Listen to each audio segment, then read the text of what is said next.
నమస్తే welcome to four sides TV. Traffic ప్రస్తుతం అన్ని దేశాలు ఎదుర్కొంటున్న సమస్య ఇది.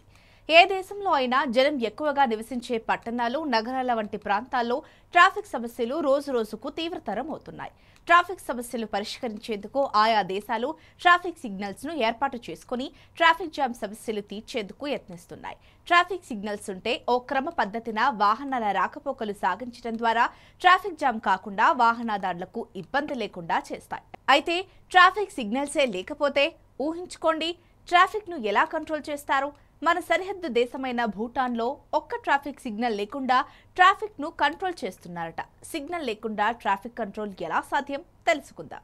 మన సరిహద్దు దేశమైన భూటాన్ నగరంలో ఒక్క ట్రాఫిక్ లైట్ కూడా లేదు. మరి ట్రాఫిక్ ఎలా కంట్రోల్ చేస్తారని డౌట్ వచ్చింది కదా, అదే ఆ దేశపు ప్రత్యేకత అంటున్నారు. ట్రాఫిక్ సిగ్నల్స్ బదులుగా థింపూలోని పోలీసులు ప్రధాన జంక్షన్లలో నిలబడి నేరుగా ట్రాఫిక్ ను నడిపిస్తారట.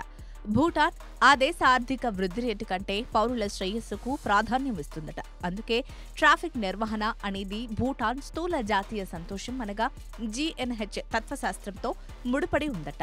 అయితే ఇటీవల కాలంలో థింపూలోని కొన్ని చోట్ల ట్రాఫిక్ లైట్లు ఏర్పాటు చేశారట. ట్రాఫిక్ రద్దీని పరిష్కరించేందుకు గత కొన్ని సంవత్సరాలుగా మాత్రమే వీటిని నడిపిస్తున్నారట.